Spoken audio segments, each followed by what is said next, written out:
Buenos días. Vamos a dar comienzo a la mesa de debate de Infofarma, prescripción y dispensación en oncología con los pacientes en el proceso tecnológico. Lo primero decirles y pedirles disculpas de antemano porque esta mesa ha sufrido varios imprevistos. Tenemos ponentes nuevos, ponentes que no han podido venir, algún tema médico y algún vuelo que no ha despegado. Pero bueno, hemos reconducido y vamos con ello.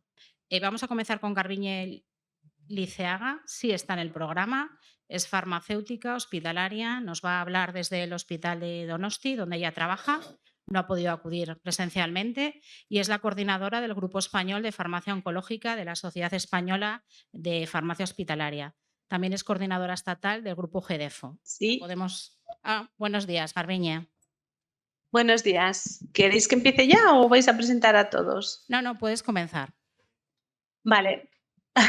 Bueno, buenos días a todos. Lamento no poder estar aquí, pero Iberia ha decidido otra cosa.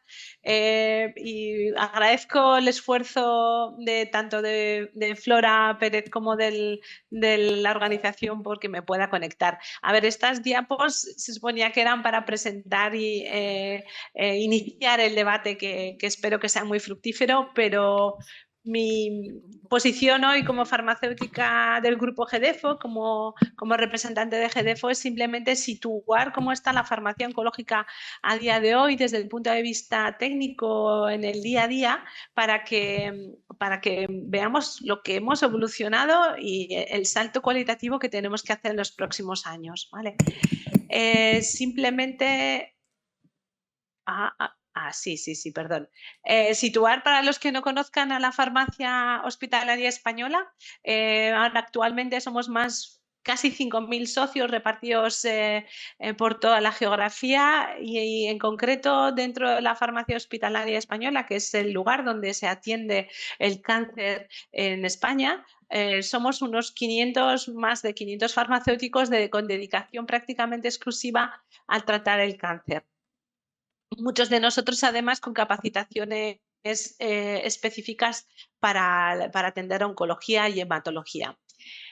Voy a venir con datos reales, con intenciones y con datos reales. Intenciones reflejadas en nuestro plan estratégico, que me consta que otros componentes de la mesa conocen muy bien, en el que vemos que las cosas no han cambiado desde nuestro origen y de nuestra fundación. Estamos comprometidos con la eficacia, la seguridad de los medicamentos para nuestros pacientes, y lo que os quería traer son datos reales, no datos de centros punteros ni datos específicos de mi práctica, sino los datos que recogen su estado de situación la Sociedad de Farmacia Hospitalaria en el libro blanco de 22. Es verdad que los datos son de hace unos años y están a punto de salir los datos nuevos, pero la foto prácticamente no varía. ¿Y de qué estamos hablando? Pues ya en el año 2022 estábamos hablando de que en España alrededor de 900.000 pacientes acudían a los hospitales de día a recibir tratamiento de quimioterapia endovenosa o de tratamiento parenteral para el cáncer,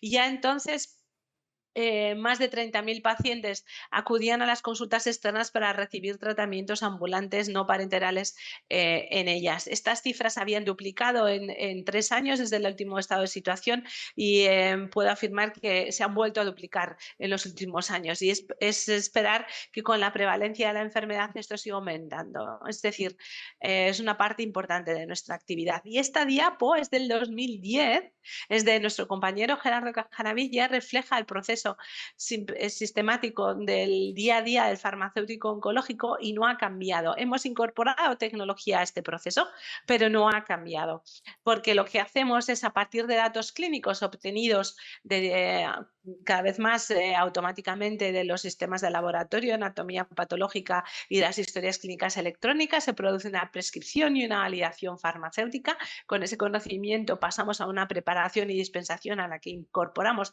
distintos niveles técnicos de cálculos, de identificación de medicamentos, de verificación de dosis, de automatización. Pasamos a una administración, en el caso de que ésta sea necesaria, ambulante o hospitalaria, con registros adecuados adecuados y con trazabilidad adecuada, y pasamos a una monitorización bien electrónica, bien ambulante, con diferentes métodos tecnológicos, pero todo esto a través de un proceso informatizado. Y esto no ha cambiado desde hace 15 años ni va a cambiar, solamente vamos a ir incorporando tecnología a esta situación. ¿Y qué es lo que hacemos? Bueno, tal y como nuestras líneas estratégicas decían ya hace bastante tiempo, y esto es una situación real en los hospitales que tratan cáncer en España, veis aquí que los hospitales a partir de 250 camas, que es un poco el estándar de tratamiento del cáncer, casi el 90% de los servicios de farmacia hospitalaria utilizan aplicaciones informáticas para validar y preparar citostáticos, que es el core de nuestra situación. Y si hay algo de tecnología en los servicios de farmacia hospitalarios para trazar y aumentar la seguridad del medicamento, esa está incorporada tanto a la dispensación de externos como a la elaboración de medicamentos peligrosos. ¿Cómo? Pues con lo que podamos, con lo que pillamos, con lo que nos dejan, con lo que nos incorporan, desde radiofrecuencias, lectores de código de barras, identificación de viales, gravimetría, bombas inteligentes de administración y últimamente, por supuesto, la robotización y la automatización. Parecía que estábamos contentos, que todos sabemos hacia dónde vamos y que tenemos el proceso controlado, pero en los pacientes y la pandemia también, la evolución natural de los tratamientos de una enfermedad tan prevalente como el cáncer hacen que nos debamos no solamente al registro de resultados en salud y de valores, sino a la externalización de los tratamientos del cáncer. Y lo vamos, primero quiero decir que la tecnología secuestra un poco el mercado.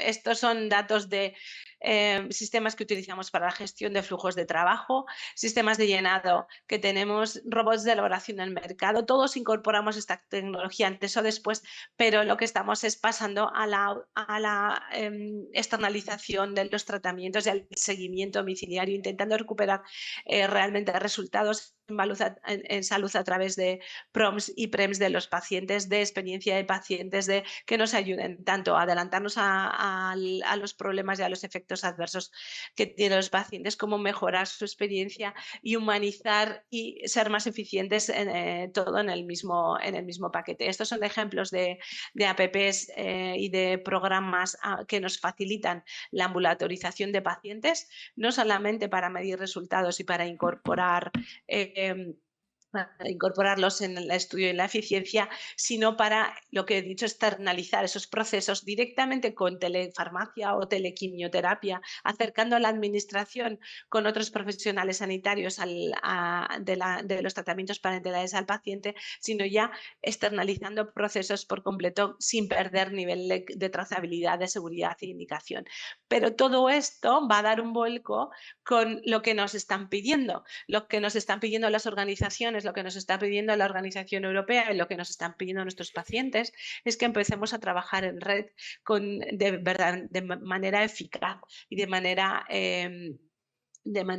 segura, que podamos incorporar las últimas tecnologías para la personalización de los tratamientos, que acerquemos la investigación a la asistencia 100%, que el paciente tenga una experiencia más, una disrupción de su día a día lo mínima posible, siempre manteniendo esos estándares. Y esto, la conectividad y la inteligencia artificial y el manejo de los datos ha llegado para quedarse, para facilitarnos nuestro trabajo en red.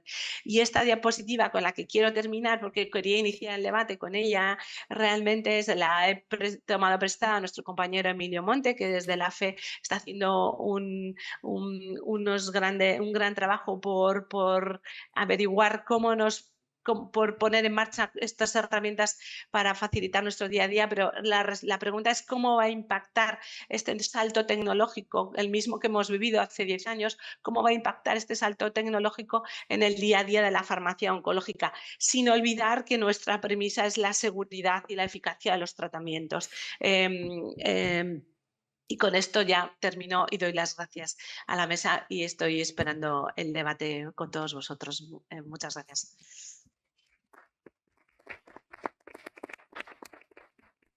¿Sí? Gracias, Garbiñe. ¿Nos oyes? Sí, perfectamente. Perfecto.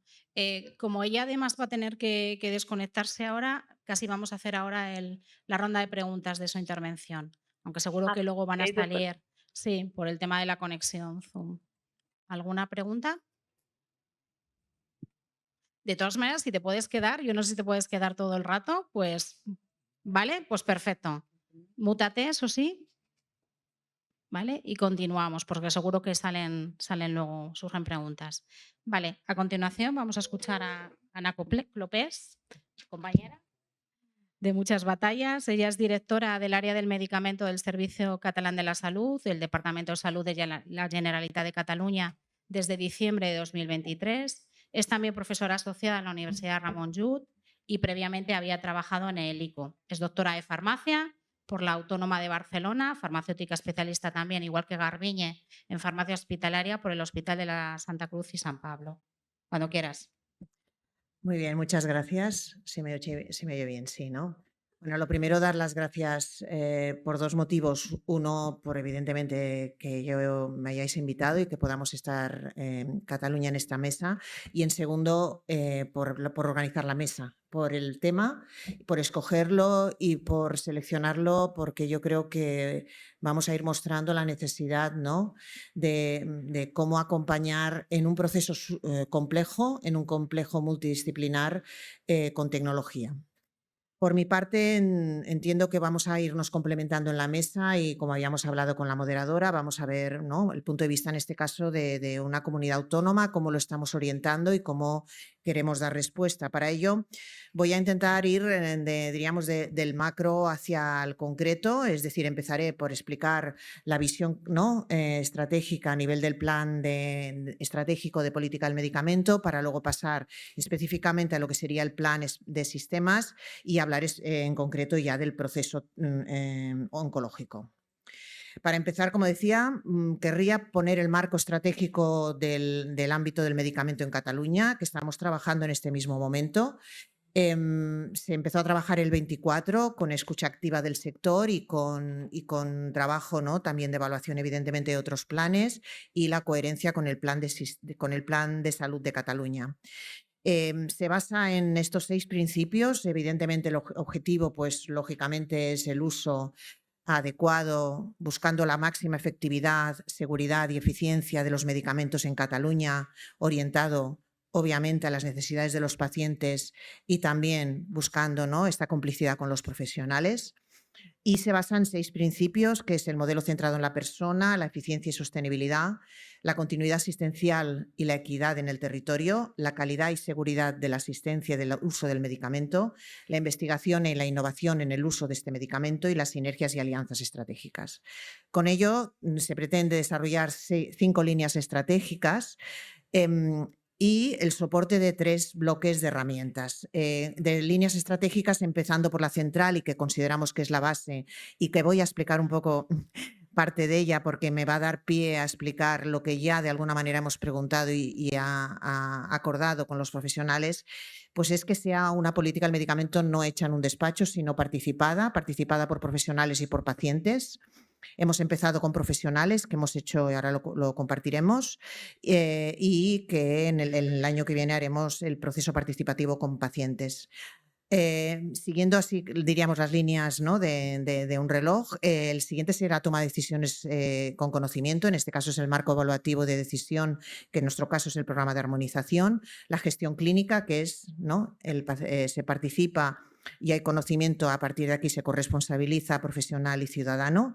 El cuarto es el modelo territorial, que es no el qué, sino dónde, cómo y cómo nos coordinamos entre niveles asistenciales, y también, evidentemente, la importante participación del paciente en la toma de decisiones de cómo es este modelo territorial. Y, por último, la evaluación de resultados, y no menos importante, ya que es el feedback. Centrándome en las herramientas, hay 3 bloques. La herramienta que hoy vamos a profundizar son las herramientas de toma de decisión y sistemas de información, pero que evidentemente se acompaña de otras, como es el modelo de contratación y compra y el de comunicación, difusión y transparencia. Centrándome justamente en la herramienta 1, que es la de herramienta de soporte a las decisiones, ¿Qué objetivo tiene? Pues el que evidentemente aquí en esta sala, en este congreso, no voy a decir nada nuevo, pero sí que me gustaría ponerlo en relevancia, ¿no? Que es ofrecer información necesaria en contenido, tiempo y forma, que no es poco, para los profesionales y los gestores y también para el paciente, ¿de acuerdo? Basado en la evidencia, eficiencia y con la participación de la ciudadanía. Como decía, hemos iniciado, ligado a la línea 1, un proceso participativo con profesionales que nos está dando muchísima información y que quiero compartir con todos ustedes. El objetivo de este proceso participativo es buscar, ¿no?, el engagement, que no tiene traducción correcta al castellano, pero bueno, es alineamiento, empoderamiento, la palabra que ustedes deseen, para garantizar que de alguna manera esta estrategia, como decía, no sea en un libro, sino que sea co-creada con los profesionales. Evidentemente es un paso necesario. No significa que haciendo esto tengamos esta participación. Necesitaremos, evidentemente, coherencia en la aplicación. Se ha basado en una metodología, el proceso participativo, primero en una encuesta a los profesionales sanitarios de todos los ámbitos y luego unas sesiones grupales, deliberativas, focus group, como le quieran decir ustedes, de 8 sesiones, cada una ligada a uno de las líneas estratégicas del plan integral. Quiero compartir con ustedes, porque creo que es de interés en lo que hoy nos trata, el resultado de la encuesta a los profesionales. Se realizó en diciembre del 24. Tenía, como decíamos, 3 apartados. Un apartado más de conocimiento demográfico de la muestra o de la población que ha participado, en este caso de profesionales. Otra sobre preguntar acuerdo o desacuerdo con las líneas estratégicas y una priorización de herramientas de soporte. Se les planteaba que hubiese 17 propuestas y tenían que priorizar 3. Han participado 3.056 profesionales, el grado de acuerdo ha sido elevado con las propuestas de las líneas, pero lo que yo querría destacar, ¿qué herramientas se han priorizado? Se han priorizado, por un lado, la primera, las guías y pautas y esquemas de tratamiento, que también nos ha chocado porque hay mucha literatura con muchas guías publicadas, pero los profesionales nos lo piden. También lo que sería herramientas de coordinación asistencial, perdone que esté en catalán, pero yo creo que se entiende. Y el que quería destacar son los 2 siguientes.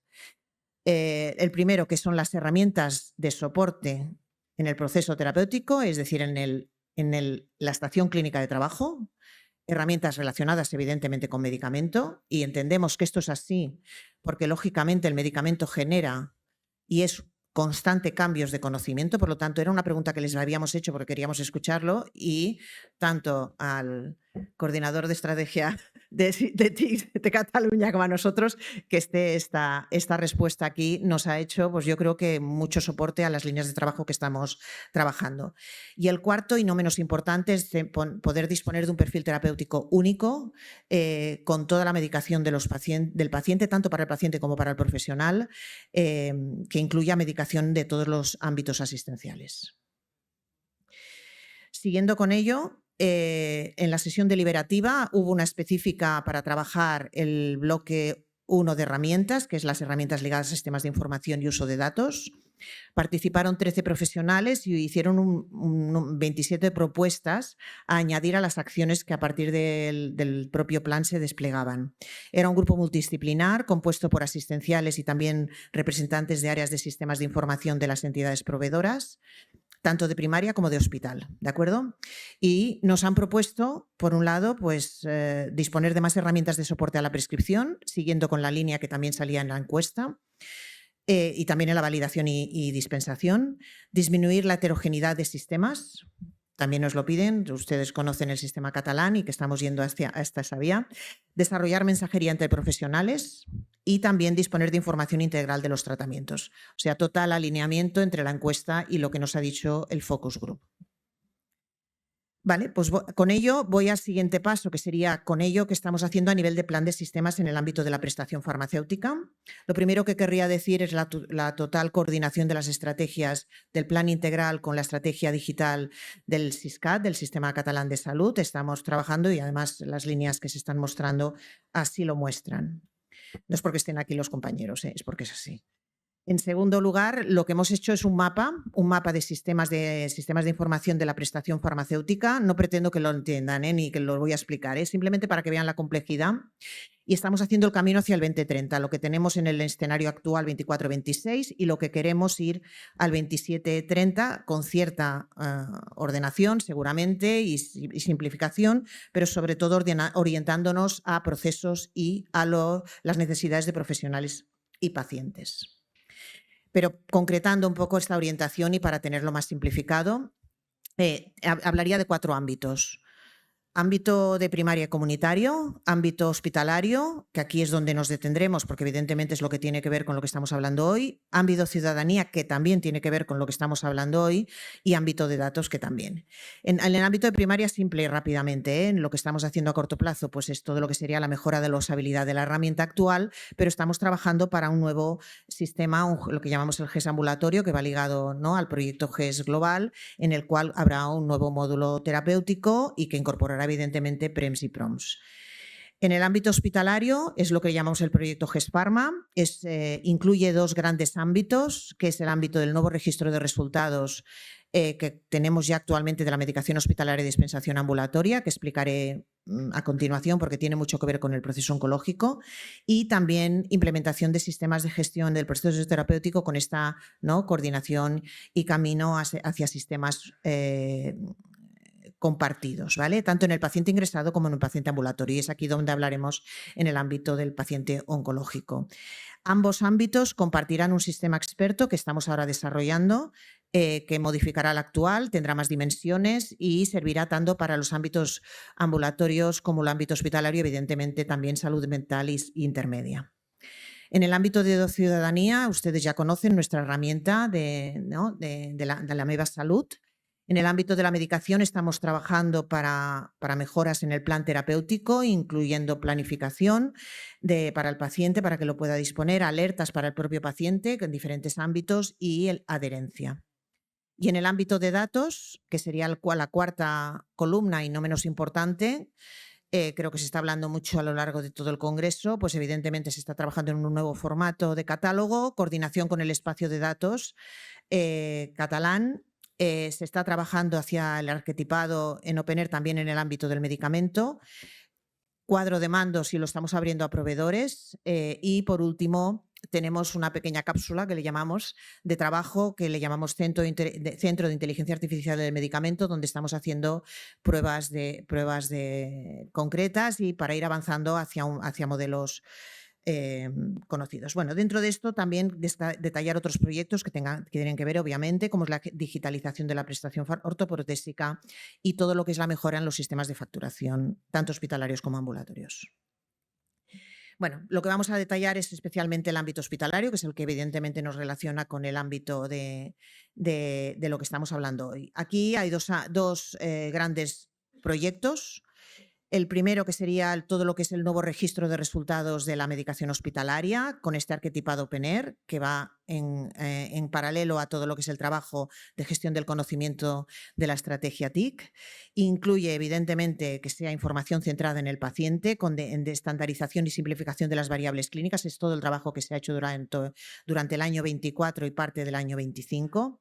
Se está trabajando justamente con el trabajo, ¿no?, en OpenAir en la minimización de la recogida adicional de datos por parte del profesional y en esto ya de alguna manera, ¿no?, también con el OpenAir nos lo va a facilitar y, ¿no?, hablamos de diríamos, yo le llamo el fluir los datos, aunque me corrigen, me dicen que es la permanencia del dato o en este caso es que el propio profesional utilice el dato que ya está en el sistema.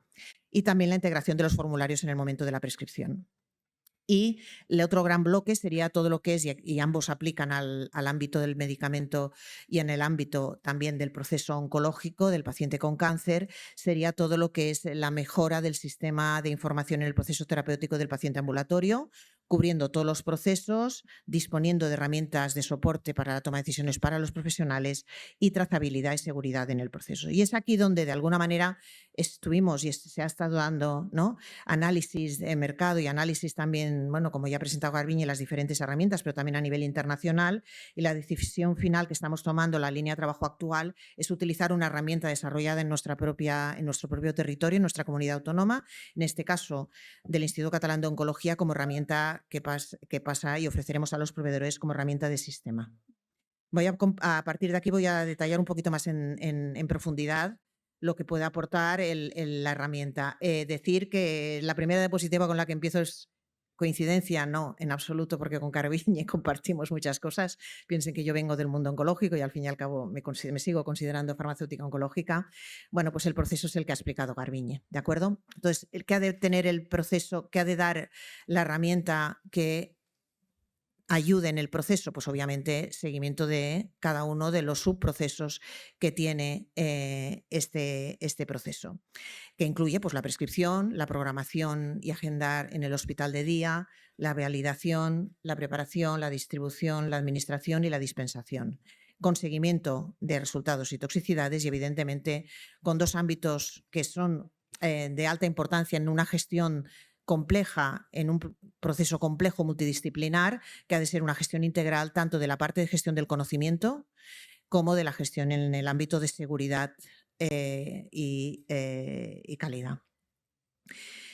Como yo creo que ya se ha indicado, es un proceso multidisciplinar, trabajan alrededor del paciente muchos profesionales, por lo tanto, uno de los retos importantes de cualquier cobertura que se quiera hacer de sistemas ha de incluir la coordinación adecuada de estos profesionales, que de alguna manera es el mismo gráfico, pero representando cada uno de ellos, con lo cual es muy importante que estén aquí recogidos y representados en cada una de las partes y evidentemente la implicación de todos ellos en el seguimiento de resultados y de toxicidades. A destacar algunos de los aspectos que creo que también Garbiñe ha indicado, ¿no? Empezando evidentemente por robustez del propio programa, pero sobre todo, ¿no?, desde la prescripción, ¿qué destacaría? Bueno, pues destacaría lo que ya nos han pedido los profesionales en el proceso participativo, herramientas de ayuda a la toma de decisiones. En este caso, SPOC lo que ofrece son algoritmos terapéuticos guiados por datos.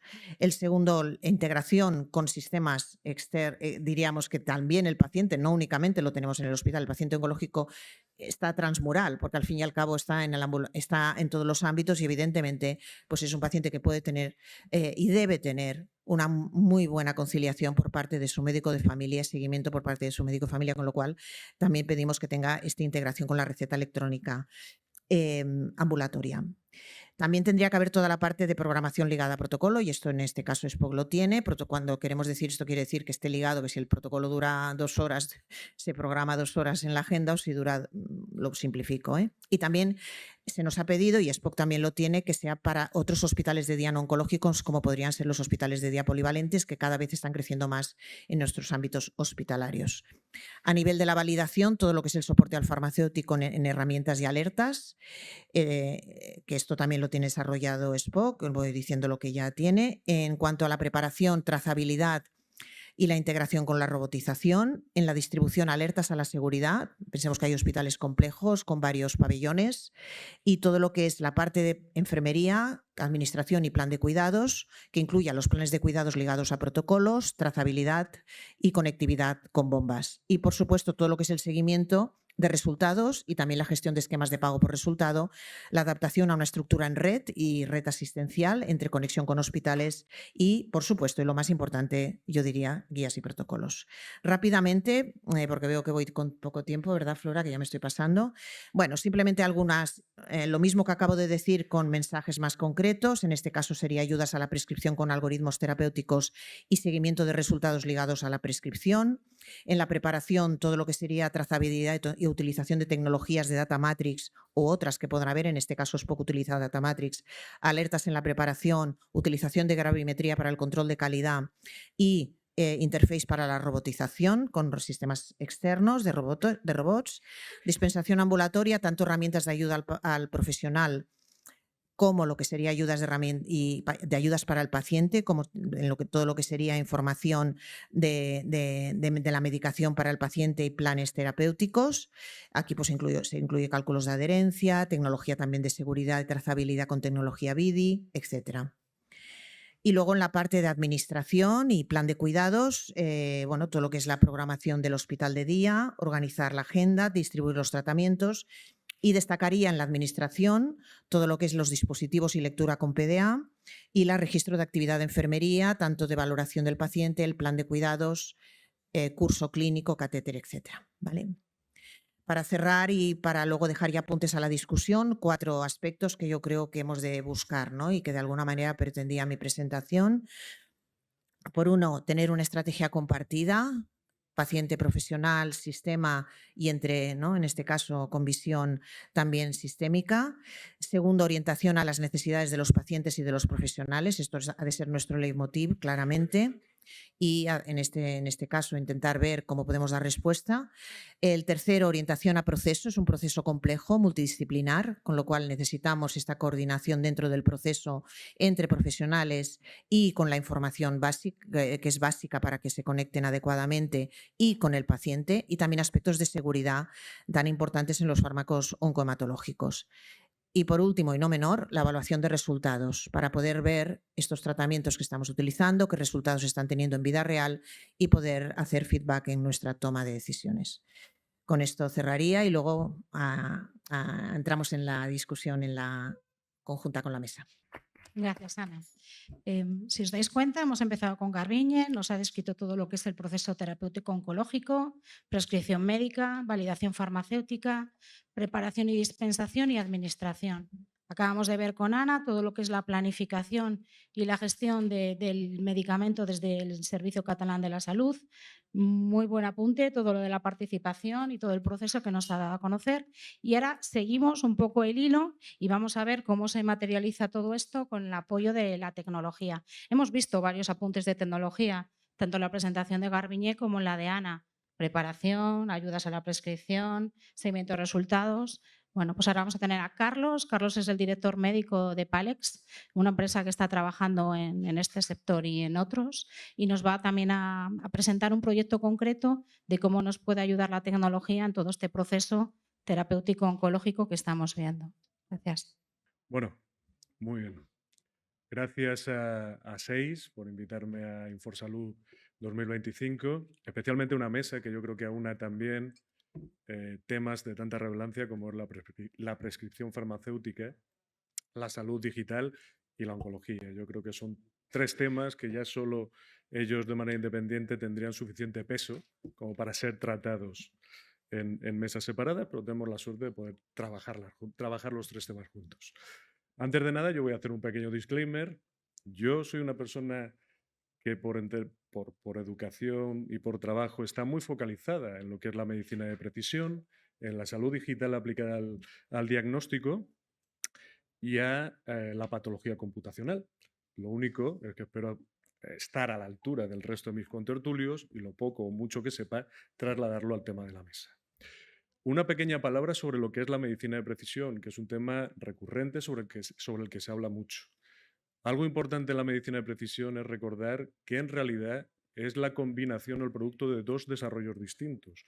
Por un lado, nuestra capacidad para capturar fuentes biológicas muy diversas y de una manera cada vez más costo eficiente, y nuestra capacidad para almacenar esos datos, para procesarlos y para integrarlos.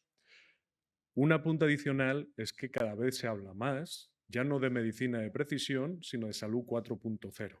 Y además, algo que es también muy importante, este concepto de salud 4.0 empieza a quedar integrado dentro de otro concepto bastante posiblemente en boga, dada la situación internacional, que es la 4ª revolución industrial. Si vamos aterrizando lo que es la inteligencia artificial al campo de la salud. En general, nosotros, al hablar de inteligencia artificial en el campo de la salud, nos referimos a un tipo de inteligencia artificial, que es la inteligencia artificial estrecha. Es una inteligencia artificial que se entrena y que trabaja muy bien con tareas concretas. Según vayamos avanzando, no va a ser mañana, empezaremos a entrar en otros contextos como la inteligencia artificial general, que se parece mucho más al funcionamiento de la mente humana. No estamos ahí. Si hablamos también de los métodos que se utilizan, entonces vamos a hablar, por lo general, hay más, de sistemas expertos, aquí ya se ha hablado de ellos, de algoritmos de procesamiento del lenguaje natural y de machine learning o deep learning, dependiendo de la modalidad y la estructura interna de los algoritmos que se utilicen. Algo que es crítico entender en el campo de la salud es que trabajamos de manera única con un rango enorme de variables, de naturaleza muy diversa. Podemos estar hablando desde datos socioeconómicos, sociodemográficos a mutaciones. Y eso supone no una barrera, pero sí un reto añadido. ¿Qué impacto puede tener la inteligencia artificial? Y aquí se comentaba, pues la inteligencia artificial, o podemos hablar de soluciones digitales. Total, puede impactar en cualquier punto del continuo terapéutico, desde el diagnóstico a la prescripción, a la monitorización. Y no ya solo la monitorización de PREMS, PROMS o resultados en pacientes, sino a mayor escala y dependiendo del nivel, de algo tan necesario como son los datos basados en valor. Dentro, si hablamos ya de la aplicación de estas tecnologías de inteligencia artificial a los servicios de farmacia, dos dimensiones. Una dimensión clínica, aquí se ha hablado también, el impacto que tiene o que puede tener a la hora de asegurar una optimización de los tratamientos, una mejor eficacia y una mayor seguridad, y una dimensión operativa, es decir, automatización de procesos, mayor eficiencia de la logística, podemos evitar procesos redundantes o que no aportan ningún valor, etc. A su vez, podemos hacer otra serie de subdivisiones. Si estamos hablando de la atención presencial o la atención remota.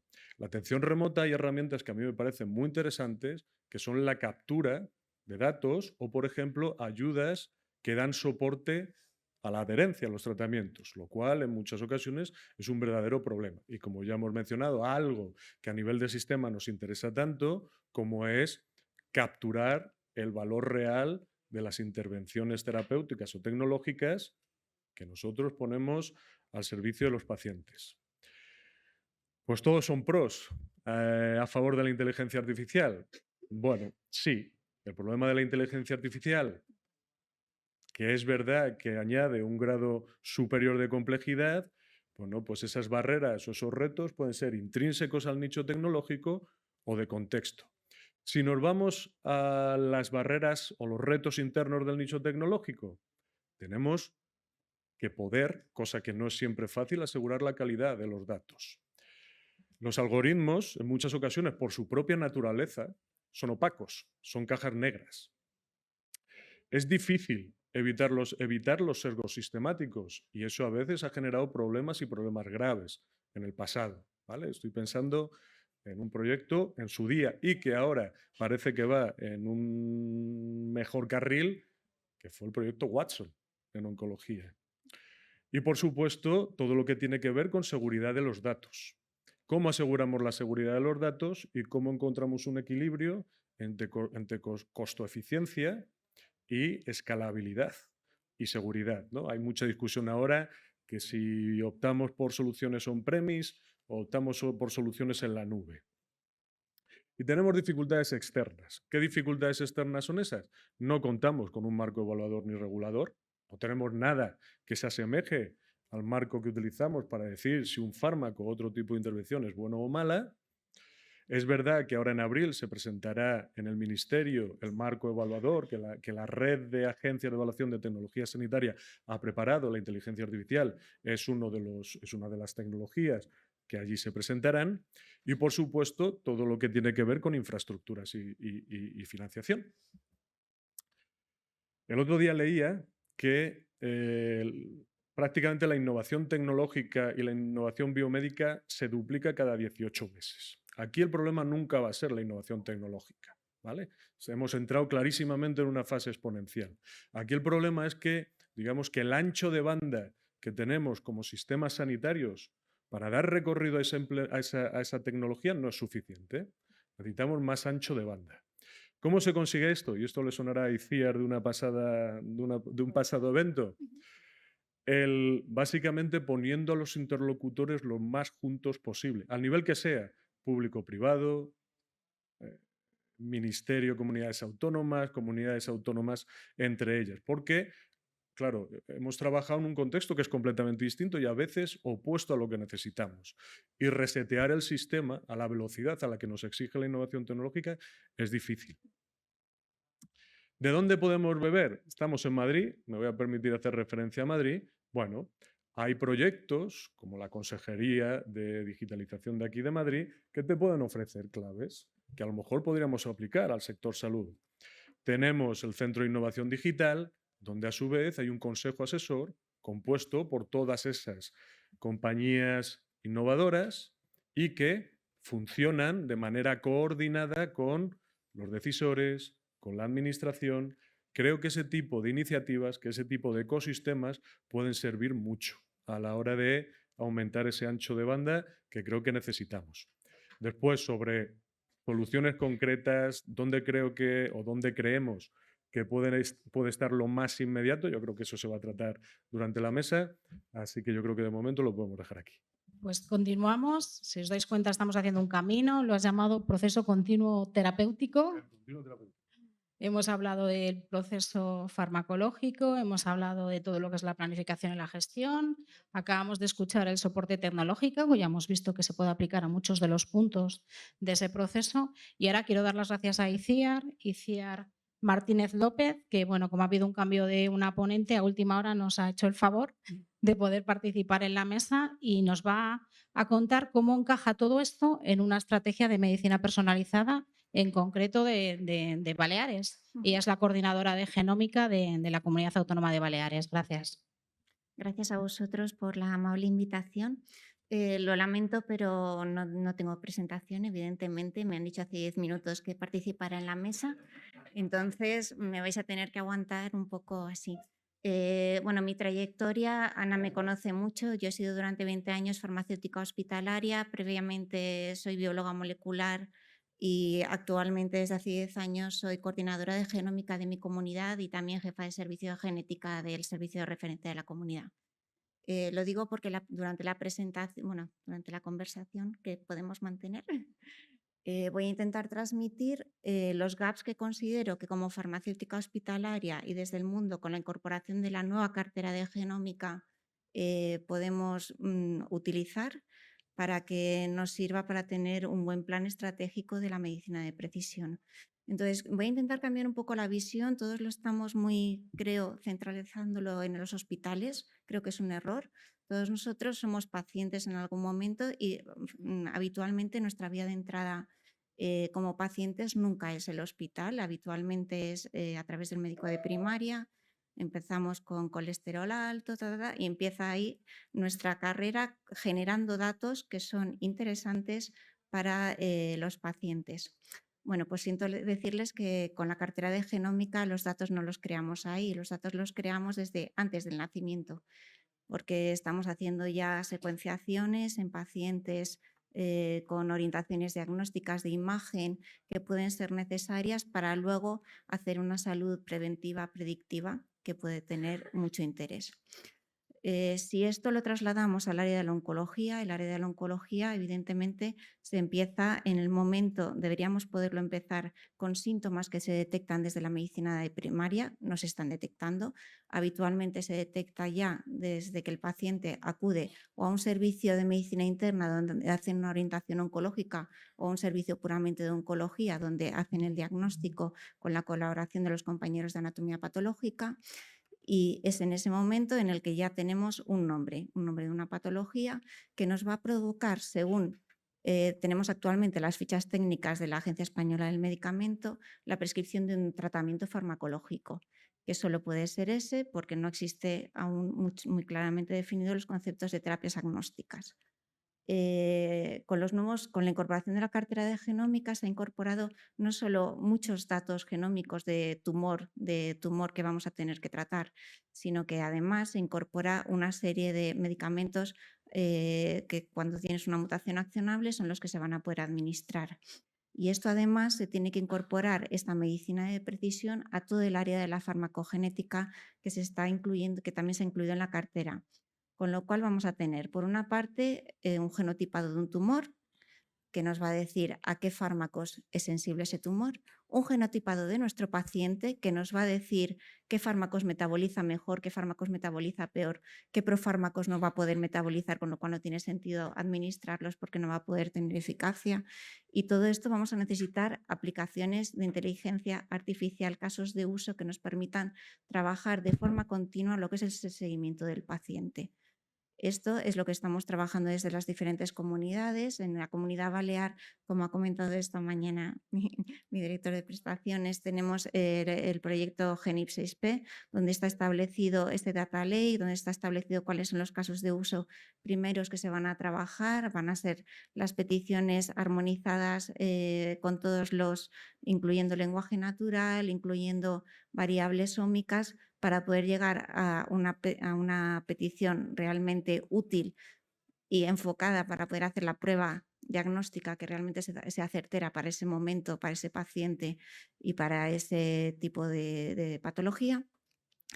Y posteriormente tenemos que incorporar la biopsia líquida. La biopsia líquida aún va a producir más datos genómicos, a nivel de farmacia nos va a provocar un gran problema porque es fundamental el tiempo, tanto en que se realiza la prueba como el tiempo de respuesta para ver si hay que cambiar el fármaco, si hay que continuar con ese fármaco, cada cuánto vamos a tener que hacer esa prueba para poder hacer un ajuste realmente de precisión personalizado para ese paciente, y más que para ese paciente, para ese tumor, porque en el concepto de medicina de precisión tenemos el problema de que no trabajas sobre el paciente, sino que trabajas contra el tumor. Y todo esto vamos a necesitar muchísimos modelos de inteligencia artificial, muchos modelos de capacitación que nos permita trabajarlo de una forma coordinada. Y como os comentaba, no solo coordinada en forma, sino coordinada en tiempo. Y probablemente tenemos que desaprender muchas cosas que ahora hacemos y que las hacemos con el conocimiento que hay hasta ahora, pero que se están haciendo mal. Las indicaciones de ficha técnica, muchos de los fármacos se han hecho sin tener en cuenta realmente criterios farmacológicos, farmacogenéticos, solo se han tenido en cuenta indicaciones terapéuticas. Y estos outliers que muchas veces probablemente no eran efectivos los tratamientos, tenían detrás una causa. Con las nuevas evidencias, igual no digo que vayamos a cambiar todas las fichas técnicas de los fármacos porque los compañeros de la Agencia Española de Medicamentos me pueden asesinar, pero probablemente sí que podríamos poner pequeños adendums o pequeñas modificaciones para que todas las comunidades pudiéramos beneficiarnos del conocimiento que vamos extrayendo de cada uno de nuestros pacientes. Y yo creo, no sé si me da tiempo. Sí, luego en el debate podemos profundizar. Perfecto, pues muchísimas Nuevamente, gracias por haber aceptado participar en la mesa. Con 5 minutos de antelación. También tenemos un nuevo imprevisto, no puede asistir Andrés Orozco, pero aquí sí que tenemos una persona que va a hablar en su lugar, José Manuel Pérez. Pertenece a la Asociación Nacional Española contra el Cáncer en la Junta Provincial de Tenerife y es el consejero de prevención. Después de todo lo que hemos escuchado, ya habéis visto, tecnología, proceso, prescripción, dispensación, planes de gestión, empresas, pues ahora viene el último ponente, que yo creo que debería ser el primero, puesto que va a representar lo que es el paciente y el ciudadano, diría yo. Él es médico, también ha tenido puestos de responsabilidad en gestión y ahora, como os digo, está en la Asociación Española contra el Cáncer. Cuando quieras, José Manuel. Muchas gracias. Agradecido de estar aquí, sobre todo a la vida fácil que me ha hecho la moderadora en estas últimas 48 horas. Agradecer al Colegio de Farmacéuticos de Tenerife mi presencia. Disculpar a mi presidente, a don Andrés Orozco, que es una personalidad muy importante, al menos en mi vida, por su calidad humana y por su compromiso con la salud del paciente oncológico. Vamos a ver, esto, después de escuchar a tanta gente importante, lo mío es una gotita en el océano. Pero es que con las gotitas en el océano se construyen iniciativas. Es verdad que creo que la tecnología debe estar al servicio del paciente. Y también creo que este asunto es tan sumamente complejo que necesita un compromiso interdisciplinar. no solamente es el paciente, sino los que deciden aquellas cuestiones que van a llegarle al paciente. Es decir, yo represento una asociación que se llama la Asociación Española contra el Cáncer, que tiene implantación nacional. Nosotros somos sociedad civil. Que yo sea médico no quiere decir que no sea un ser humano, y que en las familias de ustedes, en la mía, por ejemplo, tengo una hija con 43 años diagnosticada hace un mes de un cáncer de mama, el cáncer existe. Y por lo tanto va a ir ligado a la evolución de nuestra vida. Según tengamos más años, habrá más cáncer, pero también los jóvenes están teniendo cáncer. El cáncer está apareciendo no solamente en los niños, sino también en personas de 30, 35, 40 años que están comenzando realmente su vida. Es decir, no podemos olvidarnos de que el cáncer como enfermedad es una más dentro de otra cantidad tremenda de enfermedades. Están las enfermedades raras, está el ELA, o sea, hay un montón de cuestiones en la sociedad civil que los que nos subimos aquí, yo me subo aquí como médico, y a mí en la Facultad de Medicina, en su momento, no me enseñaron cómo tendría realmente que acercarme al paciente. Parece mentira, ¿no? O sea, el paciente necesita ser escuchado, necesita participar de las decisiones que se van a tomar con su salud, necesita de alguna manera que en un momento determinado sepa qué va a suceder con su vida. Y esto es lo que a mí en las charlas donde la tecnología va muy por delante de darle una palmada en el hombro a una persona, no sé si en algún momento se puede acortar la distancia y que tecnología y humanización se encuentren.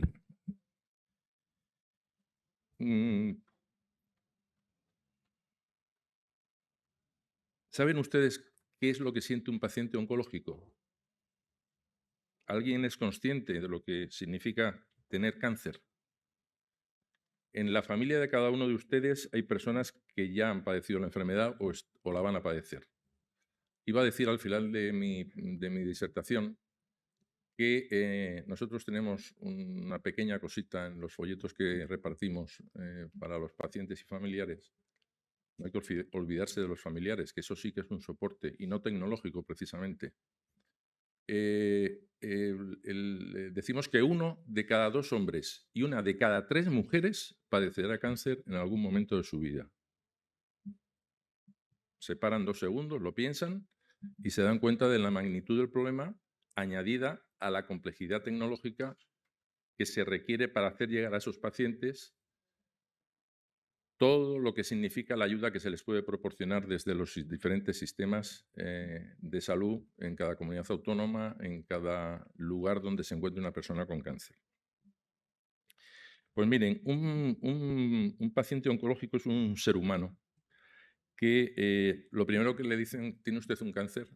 Se lo dicen sin anestesia, o sea, directamente se lo sueltan. Entonces lo recibe y es como una bomba de racimo. Es decir, tengo un cáncer, ¿qué tipo de cáncer? ¿Por qué? ¿Qué va a pasar conmigo?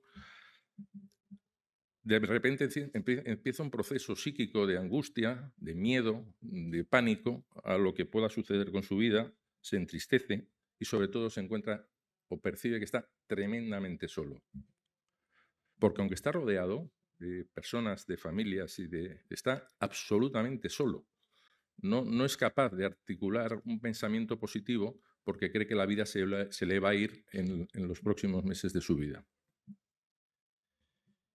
Y la familia, si la tiene, porque estamos hablando de personas que a lo mejor ya tienen 80, 85, tengo una madre de 93, afortunadamente tiene familia, pero ella tiene 93 años, no yo, ella. Mi hija tiene 43, no yo, ella. Entonces, la familia es el soporte al que todo el mundo se agarra más que al móvil, al tal.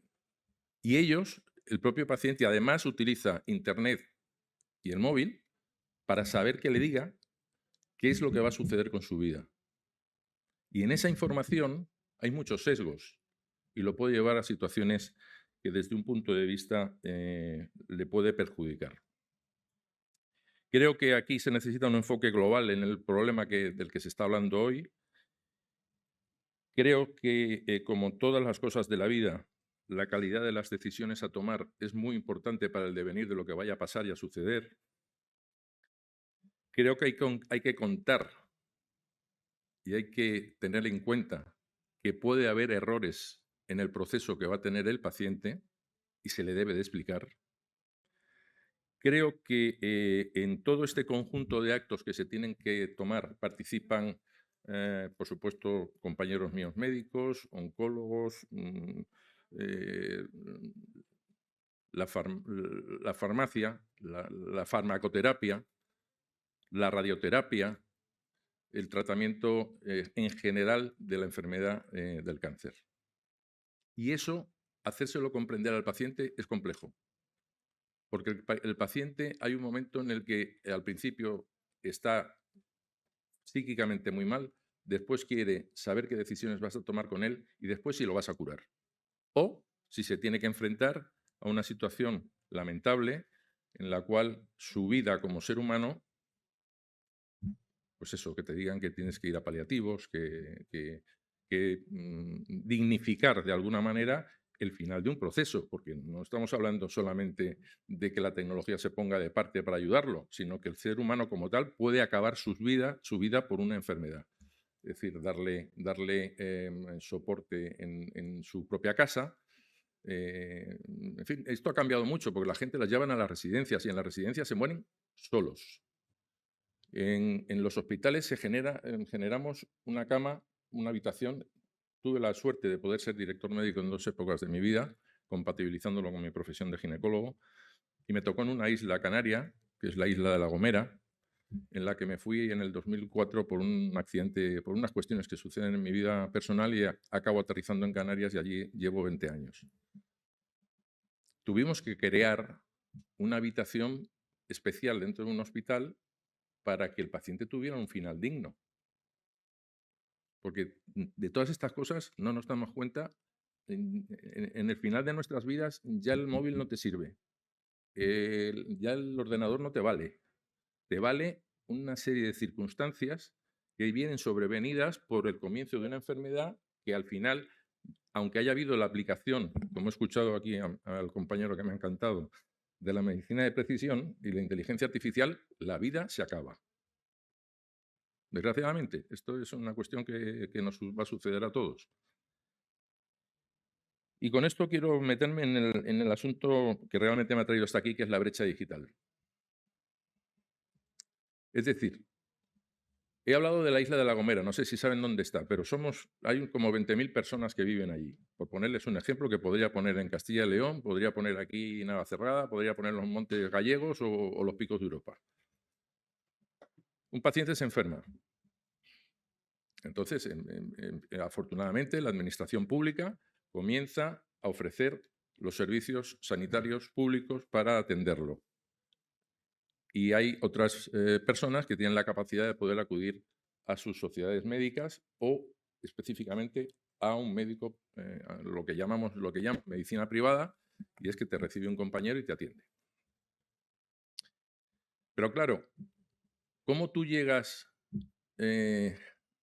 al paciente de 80 o 90 años que está ahí arriba perdido en un monte, en una población, por ejemplo, en La Gomera, que se llama Los Aceviños, que está muy cerca del Parque Nacional de Garajonay, donde no llega internet, no te llega el móvil, no te llega la tablet, no te llega nada? O te conectas por un satélite si te lo geolocalizan, o no hay forma de que te digan qué tienes que hacer y cómo lo puedes hacer. Y porque no es lo mismo que yo tengo una enfermedad con 80 años, porque seguramente no voy a ser lo suficientemente hábil para tener un aparato, aunque ahora hay móviles con las letras grandes y hay tablets importantes, pero un joven que tenga un cáncer con 15 años, tecnológicamente es muy suficiente y en cambio un mayor de más de 80 no lo es. Y esto tampoco se nos enseña en las facultades de medicina, porque el médico tampoco tiene muchos conocimientos tecnológicos durante su época de formación. Es decir, ahí habría que de alguna manera reinventarnos. Oye, yo nací en el 52, tengo 72 años. Yo he estado escuchando aquí cosas que si me las hubieran explicado durante mi época de formación, me formé en el Gregorio Marañón, realmente hubiera sido un mucho mejor médico. Lo que no sé es si me hubiera acercado más al paciente o menos. Yo tuve la fortuna de ser un médico que tenía que explorar con mis manos y aprender a diagnosticar un tumor con mis manos, mediante tacto combinado. Ya después me apareció en su momento la ecografía, después aparecieron los aparatos para, por ejemplo, en la asistencia a los partos, diagnosticar el sufrimiento fetal, pero todo eso, esa tecnología me llegó después de acabar mi carrera. Y tuve que reciclarme, como se dice, ¿no? y aprender. Pero en ese aprendizaje, no digo adquirí conocimientos, pero a lo mejor me desprendí un poco de esa capacidad de ver al paciente como un ser que sufre, que lo pasa mal. Es decir, en esta brecha digital entiendo que un joven de 15, de 16, de 17, de 20 años que desgraciadamente tiene un cáncer, tiene la posibilidad, mientras esté con su conocimiento pleno y la enfermedad no haya hecho mucho daño todavía, de gestionar una app, de gestionar su cita médica, etcétera, de poder bajar desde un lugar el que sea a su médico. Si le pilla entre 30 y 50 años, pues probablemente también.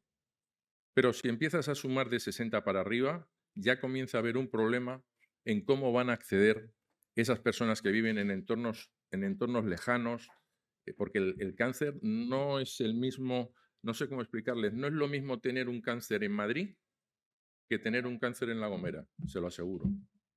No es lo mismo. Aquí se ha hablado de equidad hoy. Me ha encantado que se hable de equidad. ¿La equidad existe? ¿La lucha por la igualdad en salud existe? Pues sinceramente creo que es muy difícil que la haya. Es una predisposición que tenemos, porque queremos ayudar al prójimo, ¿no? Pero es difícil, es muy complicado el conseguir que todo el mundo pueda ser atendido igual, de la misma manera, y que le llegue la medicación de la misma manera. Hay que tener,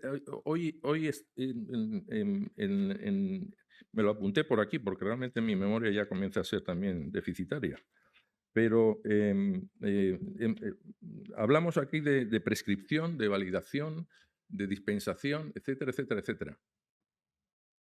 Todo eso está muy bien si me puede llegar, pero tenemos que intentar que nos llegue. No estoy echando la culpa a la tecnología ni le estoy echando la culpa al paciente, sino que el sistema tiene que hacer algo para acercarse al paciente, no el paciente al sistema.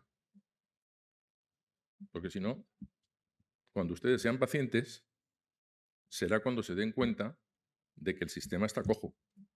Pero no porque los gestores quieran que esté cojo, sino porque esto es muy complejo, económicamente muy costoso, y al final, si te encuentras con un médico que te da la palmadita en el hombro, aquí tengo una compañera que hablar de genómica, eso es una maravilla. Y cuando ella estudia determinadas cuestiones que están relacionadas con la genómica, trata de acercarse al paciente para ayudarlo. Pero no solamente con tecnología, tiene que hablar con él.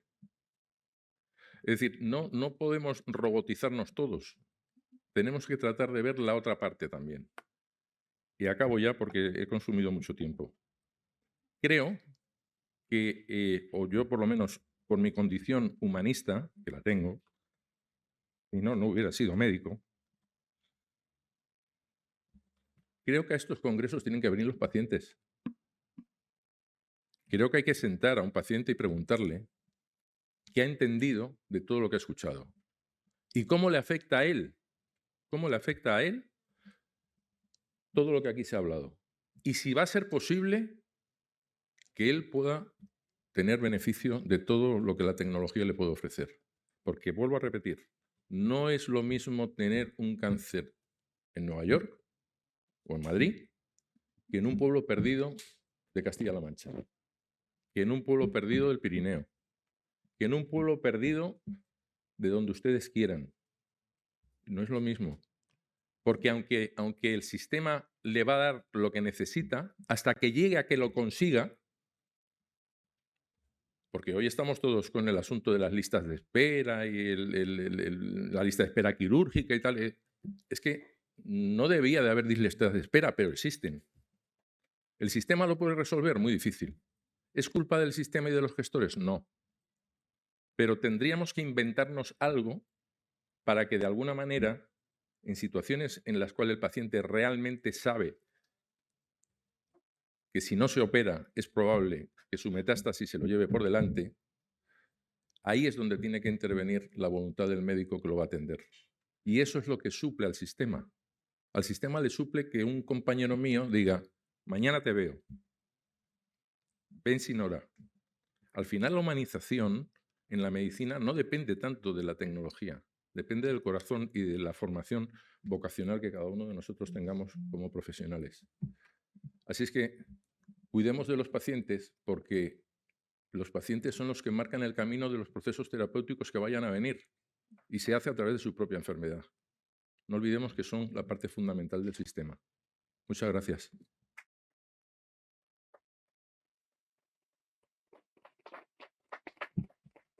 Bien, como les decía, que tenía que haber sido el primero. Nos ha quedado claro, nos ha hecho una llamada de atención de que la tecnología tiene que estar al servicio del paciente. Abrimos turno de debate, preguntas, consultas, dudas, quejas. ¿Alguien se anima? ¿No? A Garbiñe no hemos podido recuperar su conexión, lamentablemente no va a estar, pero yo sí tenía apuntada alguna pregunta, os la lanzo casi a todos y el que queráis. Nos ha comentado Garbiñe que el proceso terapéutico no ha cambiado, sigamos haciendo lo mismo, prescripción, validación farmacéutica, preparación, elaboración, administración. Dice que sí, que hemos incorporado tecnología, pero no ha cambiado. Coste de oportunidad. Al haber incorporado tecnología en todo esto, bajo vuestro punto de vista, ¿dónde hemos sido más eficientes y dónde menos? ¿Quién comienza? Sí, con los vuestros. No sé si va esto. ¿Sí? Vale. Bueno, me sabe mal porque no está Garbiñe, pero yo creo que sí que algunas cosas han cambiado. Creo que precisamente lo ha explicado mucho Iciar, ¿no? Yo creo que ahora estamos haciendo también decisiones más basadas, ¿no?, en un conocimiento más profundo de la realidad ¿no?, del paciente, con lo cual ahora estamos haciendo tratamientos mucho más individualizados. Y, hombre, yo referenciando lo que nos acaba de decir el paciente, yo pienso que es importante, ¿no?, que posiblemente también tenemos mucho aún por cambiar, ¿no? Es decir, sí que es verdad que hay un proceso que tiene unas partes, y yo también lo he nombrado, no voy a decir que no, pero creo que quedan temas de mejora claras en la parte, diríamos, también, ¿no?, de cómo tomamos las decisiones y de cómo evaluamos resultados, pero también de cómo esta tecnología que estamos incorporando libera tiempo de paciente. Muchas veces decimos, ¿no?, que hay tiempo de profesional para que pueda dedicar a lo que realmente importa, que nos ha dicho claramente, y también a la seguridad en la toma de decisiones, a la disminución de errores y demás, ¿no?, que también pienso que es importante, pero que posiblemente yo creo que sí que, a ver, a lo mejor los pasos son parecidos, pero sí que hay cambios importantes, yo pienso, en cómo lo estamos haciendo y también en el hecho, y también una tercera pata que quería comentar, que yo lo he introducido y Ciar también lo ha dicho, todo empieza en otro entorno, que no es el hospitalario, que es la primaria, y nos falta también mucha coordinación. Y la vuelta del largo superviviente a la primaria, es decir, también el proceso oncológico empieza y sigue en la primaria, y está en la primaria, porque el paciente a la vez está en la primaria. Cuando José Manuel nos comentaba, no acercar al sistema al paciente y no el paciente al sistema, posiblemente ahí es que el paciente oncológico queda retenido en el hospital cuando es la primaria, su lógico entorno también, cuando en esta fase, en la previa, cuando es el diagnóstico, que es, ¿no?, aquí tenemos que hacer estos procesos, y también para el largo superviviente, que cada vez, por suerte, hay más su retorno hacia la primaria, ¿no?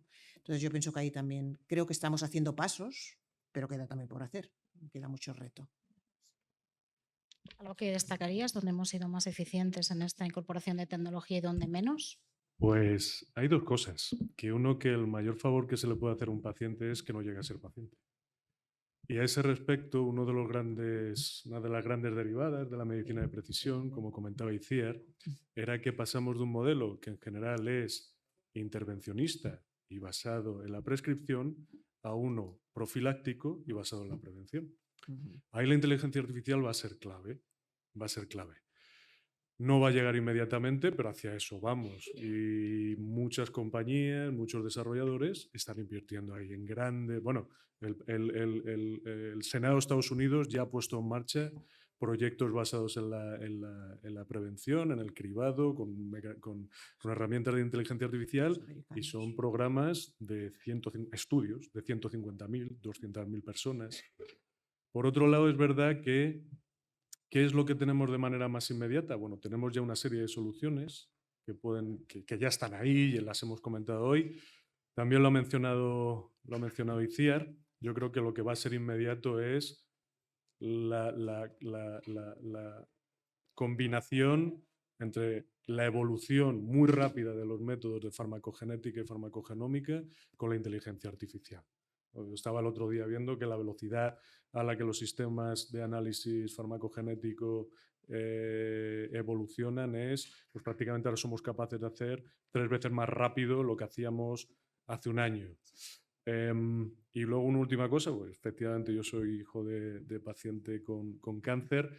Al final el gran limitante de la humanización es que si tienes a un clínico, a un farmacéutico agobiado porque no llega, ¿qué más quisiera él que prestarle atención a su paciente? Ojalá todas estas herramientas permitan dedicarse a los clínicos, que al final son humanistas por formación y por profesión, a lo que les gustaría dedicarse, que son los pacientes. Y bueno, yo por concluir un poquito, nosotros como farmacéuticos hospitalarios no tenemos juramento hipocrático, pero sí que cumplimos el principio de Paracelso de no hacer daño. Lo más importante no solo es dar el tratamiento que corresponde, sino con lo que el fármaco que estás dando, adecuarlo realmente al paciente para no hacer daño. Creo que es la gran mejora que ha habido en el último tiempo. El poder medir resultados de salud de una forma más realista, el llegar a tiempo a todos los pacientes que nos llegan.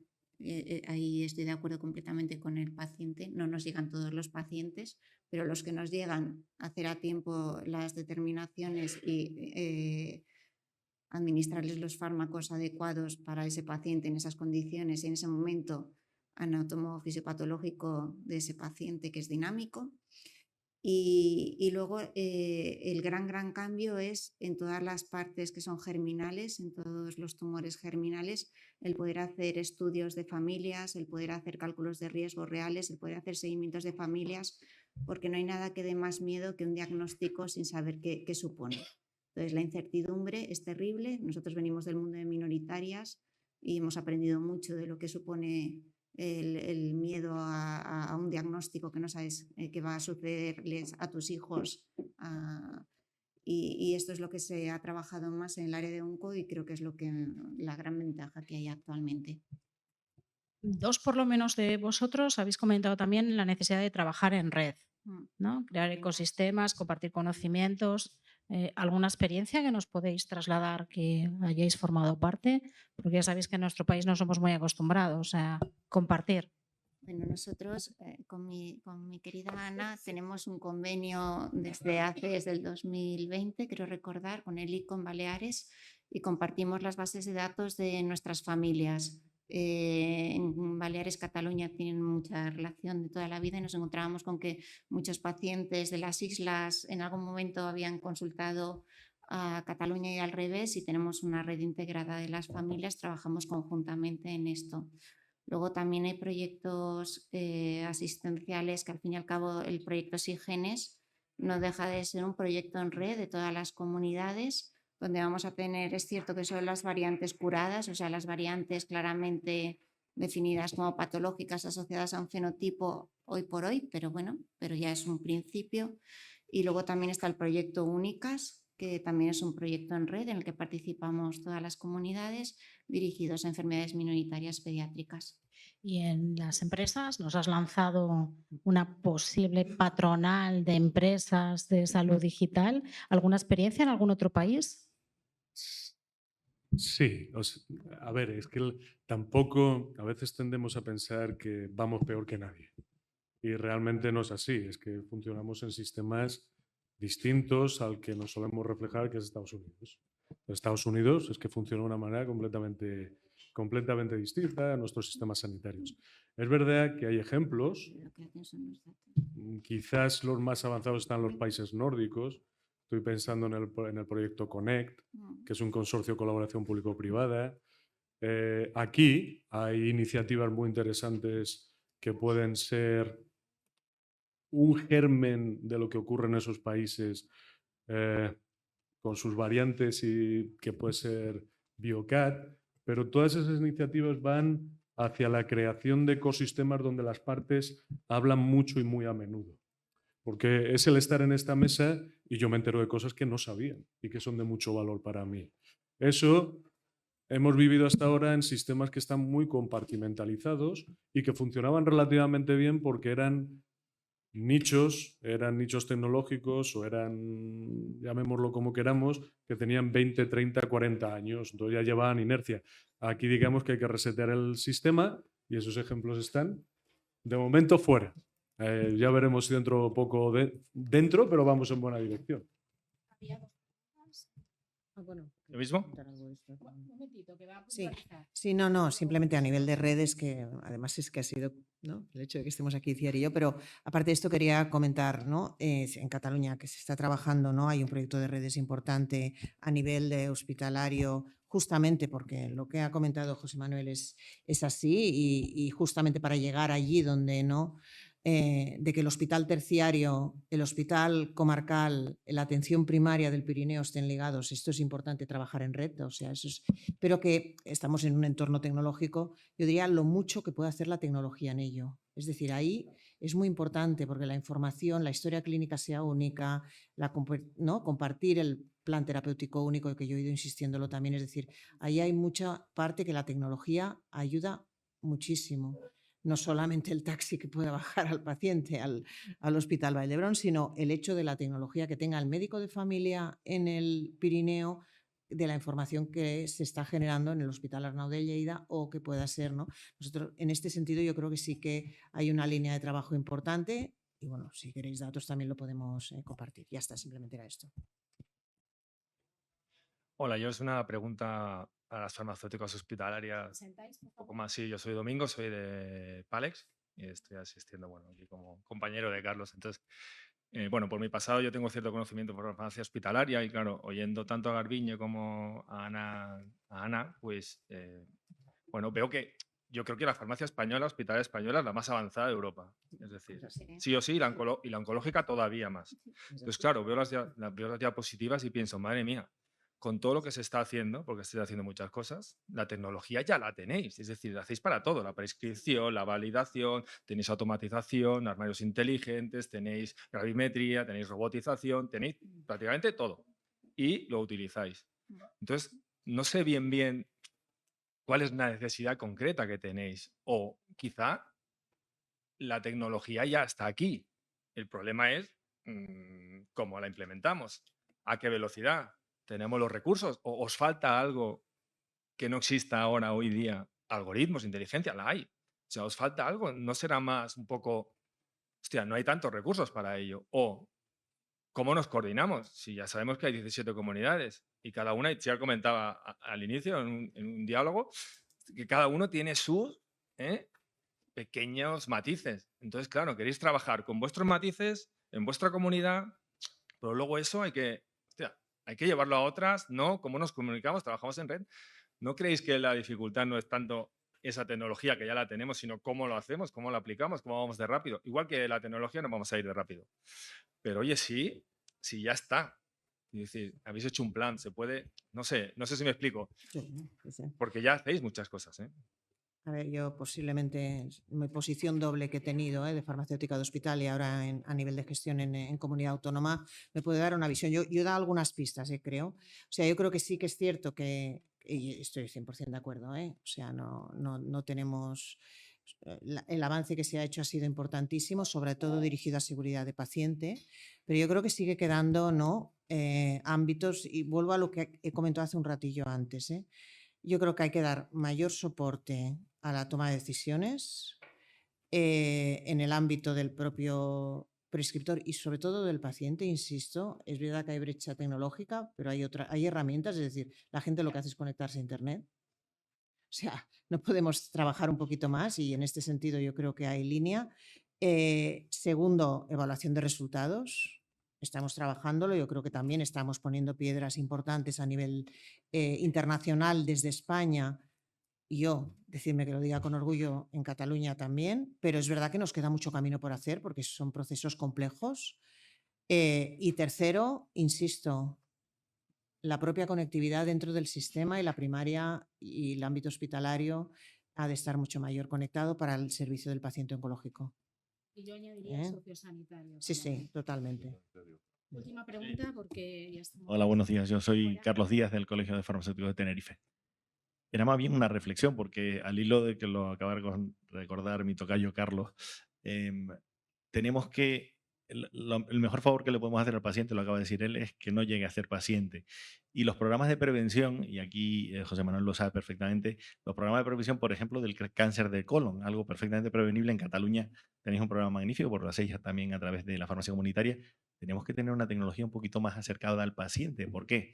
Porque la gente no lo usa, no hace caso. Se generan programas de prevención que realmente ayudan y que realmente van a lograr que la gente no llegue a enfermar o que se pueda atajar rápidamente un posible conato de enfermedad, pero no lo utilizan. En Tenerife creo que están llegando al 35% de la gente a la que se le llama. ¿Por qué? Porque le dicen, manda un SMS, estoy hablando, fíjense en la tecnología, manda un SMS y dice, vaya a recoger su muestra al centro de salud a tal día, a tal hora. ¿Por qué? O sea, quiero decir, no le estamos facilitando las cosas a la gente. Probablemente porque nadie se haya puesto a pensar en ello, pero hay que facilitar la vida al paciente, porque además la medicina o la hacemos preventiva más que reactiva como ahora, o no la vamos a hacer sostenible. Pero ya no solo a nivel sanitario, que por supuesto es lo más importante, si es que a nivel económico tampoco. Entonces, simplemente una reflexión porque me acaba de llamar la atención lo que acabas de decir. Es que al hilo de lo que dices, la prevención más el diagnóstico precoz, en una simple muestra de test de sangre en heces que te dé positivo, si tú tienes la posibilidad de acceder al sistema para llegar al oncólogo digestivo o al especialista de digestivo, se curan el 90% de los casos. Es decir, no estamos hablando de medicina cara, estamos hablando de un test de sangre. Otra cosa es que después tengas colonoscopista para que te hagas la colonoscopia y tal. Eso es otro asunto. Pero que el diagnóstico precoz y la prevención... Tenemos que ir cerrando porque están entrando para la mesa siguiente. Nada, simplemente darle las gracias. Gracias sinceras a los ponentes, a las 6 por habernos permitido incluir esta mesa en el programa y a todos ustedes por su asistencia y participación. Gracias.